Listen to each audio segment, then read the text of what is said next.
Wagwan pussies, hello and welcome back to yet another video. Today what we're going to be doing is something that I actually missed out in my previous video about the whole Braille situation. Someone recently brought to my attention that they actually spoke about me at the end of the podcast, and there was some misleading information put out that I'm going to debunk here. Also, yesterday I was reached out to by another one of Carlos's potential victims, which is going to play into what we talk about later, and I'm going to show those messages later on in the video with their consent. Obviously I'm going to redact the name so that they remain private. I'm going to react to the whole section of the podcast in a minute, but basically what they end up saying is that they haven't even created the case against Carlos, even though I had a phone call with Aaron telling me he was doing that and collecting all the information, and then Nigel reached out to me and said they were both doing it together with information from new victims. So someone's lying to me here, and to be honest, with reputations like this, I don't think it's Nigel. I think it's the former. Oh yeah, by the way, for anyone that says I only do these videos for money, the money this channel makes doesn't really affect me at all. I have two other businesses outside of this that more than look after me, and to prove that,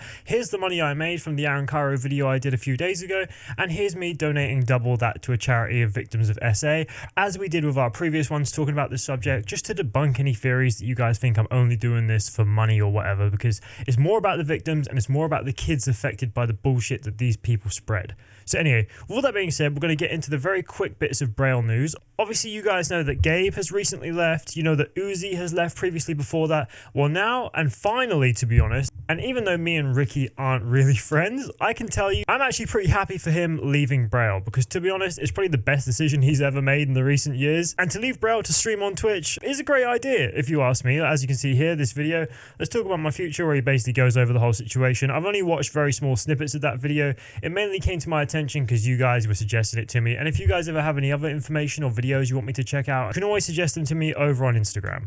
So anyway, with all that being said, now that we know that Ricky has finally left Braille, which is a great thing to see, and that actually only must leave Glow and JD, so it's a proper bare bones skeleton team right now. So God knows how that's going to go. Obviously JD is mad good at skateboarding, he's going to have a career no matter what, but I don't know how Glow is going to go from working on such a big channel to his own thing. He doesn't really have a social media presence like the other guys do. But anyway, with all that being said, we're going to jump into the situation here. First off, we're going to check this clip from Lamont. I'm not actually going to play you any of this, but basically what this is he called it Aaron Cairo addresses Scientology rumors. That's the last thing he does here. And the funny thing is, obviously he sidesteps all the questions and dodges everything.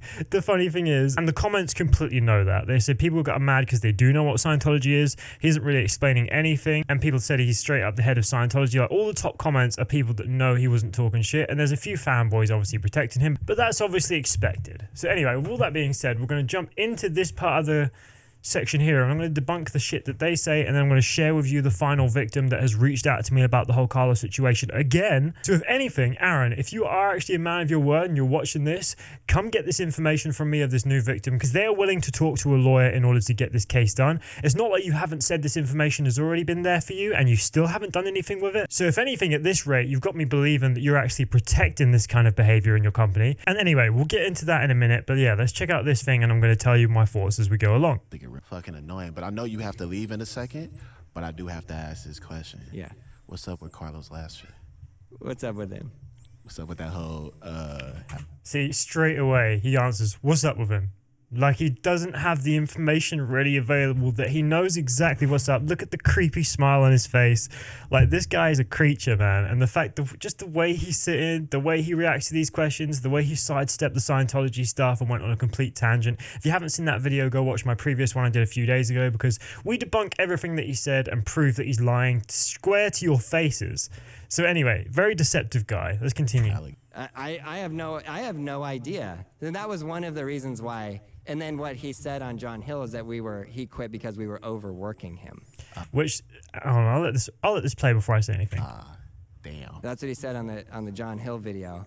And then I went like, we were not overworking you. We tried to force you to take days off when we felt like you needed them. I mean, well, the thing is, all these Braille members that are leaving seem to either be saying or acting like they've been underpaid and working more for less than what they should have gotten for that. So for example, Uzi touches on the fact that he's doing all this work and not really feeling valued by the company as the face of the brand on the channel. Carlos obviously says that he's being overworked, and I've had Ricky's girlfriend in my comments a bunch of times when I was having that beef with Ricky, saying that the people were not making the money back that they were paying to get to the warehouse. Basically, she was the one that gave me the information saying that they get underpaid, and it's obvious in the way that these guys act from their videos. He has the gnarliest slam at Braille. Shout out Carlos. Yeah, that freaking dumpster. The dumpster. Yeah, what's wrong What was the person you were talking about? Like you fell 15 feet, take the... Yeah, he literally dropped in off of that, off the roof. That But wait, so beam right there. but he accused of touching kids. He was accused of that. And then I said, if somebody knew about that, I have a Braille employee handbook. If you know of something that's occurring, you immediately write a report. I never got a report.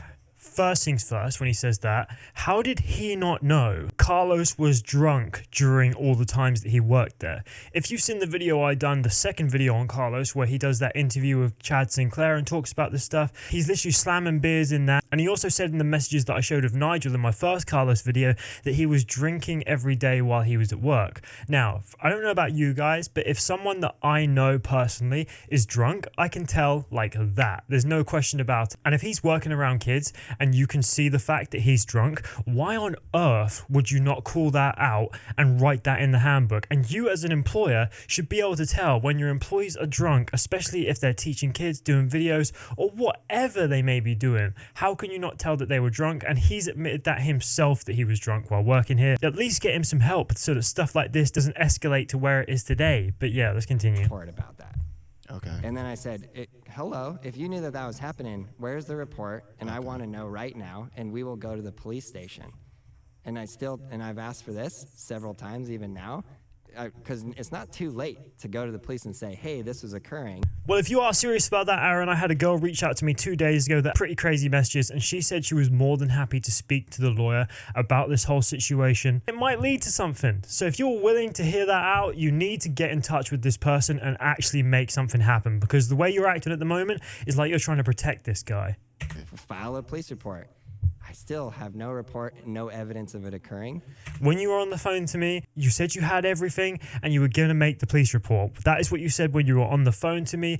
And then literally the day after, I messaged Nigel to check everything was all right. And he confirmed that situation, said more victims had came forward, which is what I said in my third Carlos video, and that you were going to the police with it. So someone is lying here. Either Nigel is lying to me or Aaron is lying to me. And to be honest, the way that Aaron has been manipulating this whole interview, it goes without saying that he must be the one lying, as Nigel is someone that I've had good information from and that I feel like is a trustworthy person. I cannot say for sure whether it's one or the other, but that's just my feeling. But if somebody knew of something, you gotta report it. We gotta we gotta handle it in the proper way, which is to the police.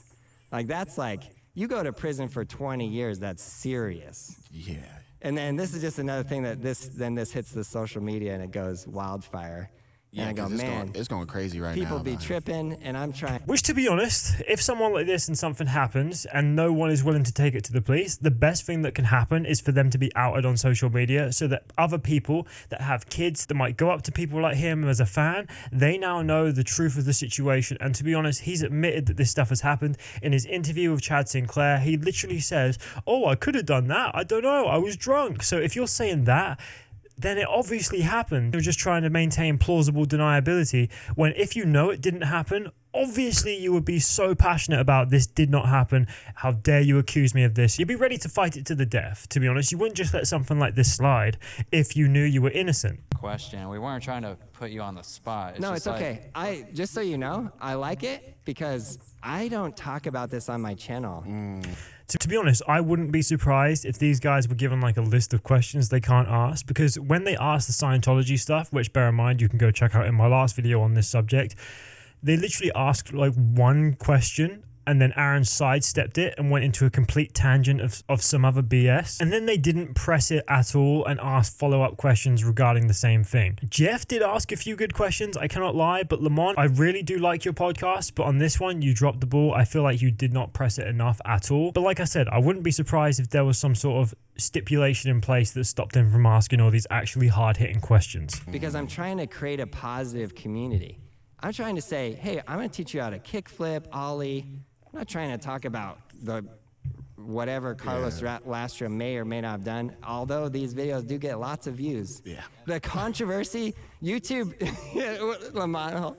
I mean, I didn't ask for that to be aired out on my podcast when that happened, but he didn't really air it out. But another YouTuber went around and really was, Dan Webz or whatever, going in on it. So I just don't know what the hell going on and what's going to happen now. Yeah, so I called him and I spoke to him and I said, what's happening here? Because then he started making all kinds of videos, just anti-Braille this, Braille that.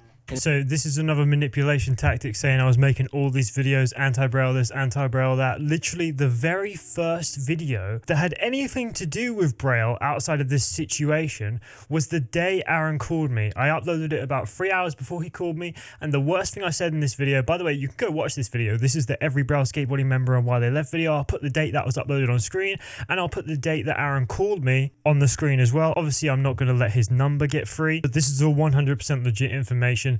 The only thing I said in that video, when I was reacting to an older clip, I said this was when Braille was at its best.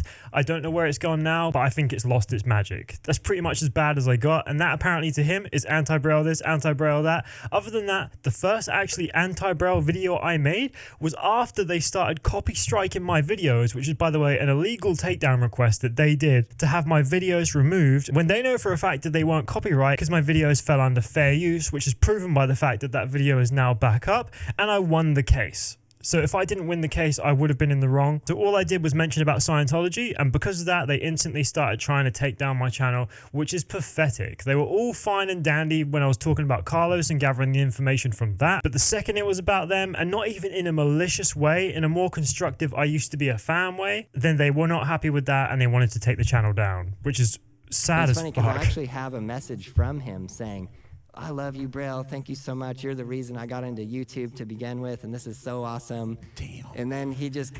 Again, kind of true. I never said I love you, Braille, this, that, or the other. I said that they were the reason why I got into YouTube, and I really respected them, that's for sure. He's definitely playing up the amount of passion that was in that message. But I did send them a message like this like 3 or 4 years ago when I first started YouTube, because to be honest, back then, I was a massive fan. That was before I knew about all this Scientology stuff. I thought the videos were really cool and that they were doing a great thing in the skateboard community. But when I found out how deep he was in the Scientology field, especially recently when I found out he's become the leader of Scientology in the city of San Francisco, which is a massive place. He's also donated over $750,000 to Scientology. Meanwhile, his employees and his company are all struggling for money, which is absolutely ridiculous. He's taking money from the skateboard scene and funneling it into Scientology, which is absolutely disgusting in my opinion. And the fact that he can say all he wants to do is put skateboarding forward is spitting in our face. I guess he just thinks we're all stupid and aren't going to realize that the money from Braille is going straight into Scientology.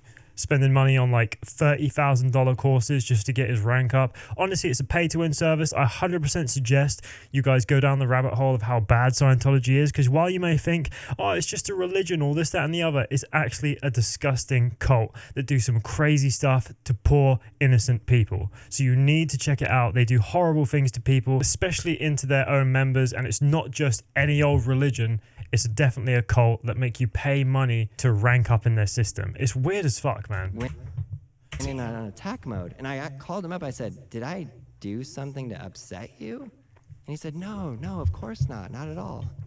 And I said, okay. So when he made this call and said, did I do something to upset you? That was literally after I had made that first video, Every Braille Skateboarding Member and Why They Left. And this is before I made any video attacking them, which you can go back in my catalog now and check. There was no video where I was talking mad shit about Braille before they started attacking my channel and taking my videos down. So this is another manipulation tactic that they're trying to make me look like I was this massive fan, then all of a sudden I just switched and started taking them down. I didn't actually start doing these videos until they tried to take my channel down. At that point, I realized there was something fishy going on here, did a bit of research into the Scientology field, and now I found out all this stuff and the fact that he's lying to you guys. I had to call it out. Like, I can't just let these things slide. And if I ever do something bullshit like this, I expect someone to call me out as well. It's just how the YouTube world works. All this, so basically the podcast right now, this is like a way to just crush whatever rumor. You literally just said what is happening with all that, so... And I've literally just told you the truth of what is actually happening. And obviously this whole thing was started from Nigel reaching out to me and giving me all this information. Obviously I did call on Nigel to let people know what he was talking about on the Monster podcast where this thing all started. But he sent me the information, I then made it public, which was the intention from his messages. And now we know about some nonsense in the skate scene and someone that is trying to deceive you all with some manipulating tactics. Okay, so before we end this video, I'm going to get into the final bit of information of this new victim that has reached out to me. It's her and her little sister, but the message basically reads, obviously I'm going to redact the name like I said. It says, "Hello, I would like to speak to you about Carlos Lastra. I've seen your recent video. I personally knew him for years when he first came to California. I actually gave him a place to stay at my house for years. He did something inappropriate to me and my sister, who was underage at that time. If you can please give me the contact number to the lawyers that the victims are working with, I would really appreciate it. I would like to speak to them. Thank you." So that's clear information that this girl is actually wanting to do something to help put this guy behind bars. And then I said, if you would like me to shed some light on your story through my YouTube video I'm making tomorrow, which is this one, she said that she was down for that. And the message that she replied with was, "So you understand, a lot of people who get taken advantage of usually don't end up speaking up. Sometimes because of feeling guilty like they asked for it, and a lot of people will give them shit for it. Well, I believe that he has a foot fetish. Back when I was 21/22 and my sister was 11 or 12, he told us he was doing a Home Alone scene remake for a film, and me and my sister were into being extras and wanted to get into casting at the time. So when he asked us if we wanted to do it, we agreed. He then said it was for his job or something, can't remember, it's been so long ago. This was back around 2011/12. We did the scene where they stepped in tar. When I asked him about the filming he did of me later, he said someone broke into his car and stole his laptop. So we didn't get to add it to the movie he was making. I believe he sold the video as a foot fetish thing, and it wasn't until about 3 years ago that I found out he also did this to my younger sister as well. She was 11 or 12 at the time, and it wasn't until later that I learned about foot fetishes. I can see how people can easily turn it around on us that we did it intentionally, but it wasn't what we thought it was for. I honestly have never Googled to see if our video pops up on foot fetish websites because I would be so freaking embarrassed. But that would be the only proof I can come up with for now. If I have to stand behind the people coming forward, I will. I don't know where to start. I met him when we were worked at Taco Bell in North Long Beach together, and I asked if he needed a place to stay, and he said yes. He lived at my mom's house for more than a few years before he moved out. My sister said the last she seen of him was that he was always drunk and popping pills. This was after I moved out and he lived at my mom's still with him. Which is scary. Like, if the older sister moved out and the girl and the younger girl was stuck with Carlos in the house, I can see how that would be a very scary situation. But anyway, as you know, this is another victim coming forward, and if these guys have any intention of doing anything with this information, they need to reach out to get this information from these people so they can actually speak to the lawyers and actually build this court case instead of manipulating me into thinking that you were and then not doing anything about it. Either that or I'll come to the US and I'll do it my fucking self, because most of these people at Braille are absolutely fucking useless. But anyway, I just thought I'd clear all that bullshit up because someone brought that to my attention and I thought it's pathetic the way he was acting and trying to manipulate you guys. But anyway, with all that being said, I'll see you in the next video. Peace.